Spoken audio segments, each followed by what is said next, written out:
And the coach of the New York Jets joins us now. Coach, how you doing? Congratulations. I'm doing great. Nice song. Now, did you hear that Gladys Knight has found out about the fact that you like her, and she said she wants to take a selfie with you when she's in New York? I will blow that picture up and put it on my wall. Really? You've been a fan of hers forever? Yeah, my mother was a big fan, and that's how I got started. Well, now Gladys knows that you are actually on this globe and wants a picture with you. That's what 2-0 does. That'll be great for me. So you're heading to RFK during your playing days, getting ready to play the Cowboys, and to pump yourself up, that's the song you're playing in the car, right? No, that wasn't my pump-up song, but that was my after-game songs, or my wind-down songs. So what's the pump-up song? For me? Yeah. Oh, Jay-Z and Jaguar, right? MTV Unplugged, Ain't No Love in the Heart of the City. Wow. Well, it worked. It worked yesterday in Indianapolis. So after the game, you're very chill. You don't get too high, too low. How far do you think your team still has to go? I mean, you're 2-0, which is as good as you could be, but you think there's improvement out there, right? There's a lot of improvement. I mean, it's only week 2, and again, we're progressing, and we won, and we're doing a lot of good things, but we got to keep progressing because as the games go on, the season gets longer, the games get harder. You know, we got to stay healthy. We got to make sure we keep doing the fundamental things and the right things, and we still have to grow into the team we want to be. We're not there yet, but we're on the way. You know, we had Marcus Gilchrist on, and I asked him, how do you account for being in the right place at the right time? And instantly his response was, film room. You know, film work is where you get it. You just take us through when you're watching that film, breaking down the film, where you could see the weaknesses and where you can see the turnovers.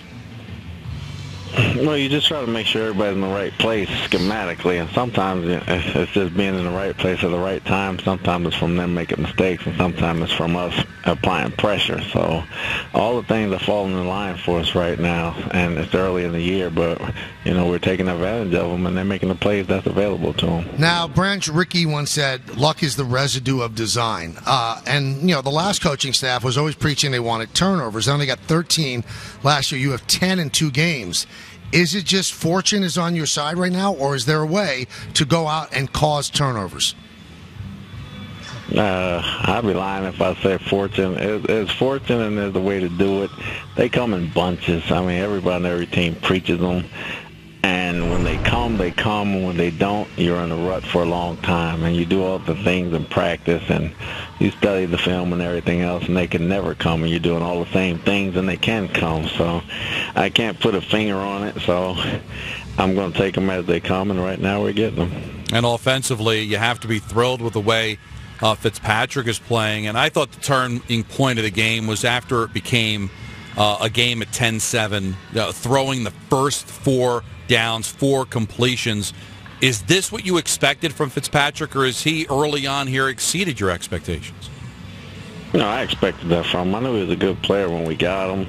It's just a matter of he was coming in, we had a starting quarterback, and unfortunately for Geno, something happened, and it was next man up for Ryan, and he was ready to accept what was available to him, and he took advantage of it. You know, Coach, we like to get ahead of ourselves here in New York, so you just diffused it when you talked on the conference call with the writers. You said that when Geno gets back, Fitzpatrick's still going to get the first team snaps. Now, let's just say something bad happens over the next couple of games when Geno gets healthy and the team doesn't play well. Is that still going to be the case? That'll be something we have to revisit, but it's like any player not playing well over a couple of games, you got to revisit their starting position. Mm-hmm. Have you told Geno this before you said it to the media that, hey, if things are going well, you're not getting a starting job back? I mean, I've said this before. It's not the first time I've said this. I've said this a week ago. I said it 2 weeks ago. I said it 3 weeks ago. It's not the fact of him getting it back. It's a matter of the whole team and playing well. And whoever's driving the ship when the team is playing well is going to keep driving it. All right, Owusu and Decker both got banged up in the game. What can you tell us about 2 of your receivers? Decker has a sprained knee. He's day-to-day. Owusu might be out maybe 2 weeks. And what's the issue with Owusu? He's got a knee also.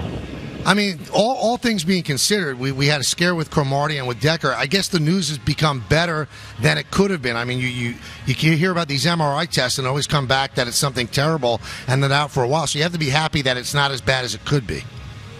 Yeah, I mean, anytime you say MRI, like you said, you're thinking ACL, MCL, Right. and all those type of things. But to only lose a guy for a game or two, that's encouraging. So are you comfortable with Curley stepping up if you need him in the next couple of weeks with the injuries? Yeah, if I need him, I mean, we have a lot of good players, and, it's not just Curley. We have a bunch of guys that aren't starting right now that can play, and they just have to wait their turn. In many sports, Coach, they always say that you never know how good a guy is unless you're around him all the time and you see him play every single day when he's on your team. Do you have a different appreciation of Revis than you did from the outside looking in, or is this pretty much the player you thought you were going to get? I knew he was a good player. Just being around, I have a different appreciation for the person. Right. And the way he goes about his business and keeps a smile on his face and always rises to the occasion. And he plays like he's 23, 24 years old and has fun with the guys on the field. It's very uplifting to come to work every day and see that. Now, Bilal Powell's never lost a fumble. I think he's only fumbled 3 times in his career. But he did lose the ball late in the game yesterday, and you stuck with him. Is that because he doesn't have a history of fumbling, or what was your feeling on continuing to give him the ball even after he coughed it up? We got a lot of confidence in Bilal. We know he can play, and he knows he has to take care of the football. Just because the guy makes one mistake, you don't give up on him, and we want to show our confidence in him. Do you feel, Coach, that you guys might have gotten a wee bit conservative when you were up 10-0?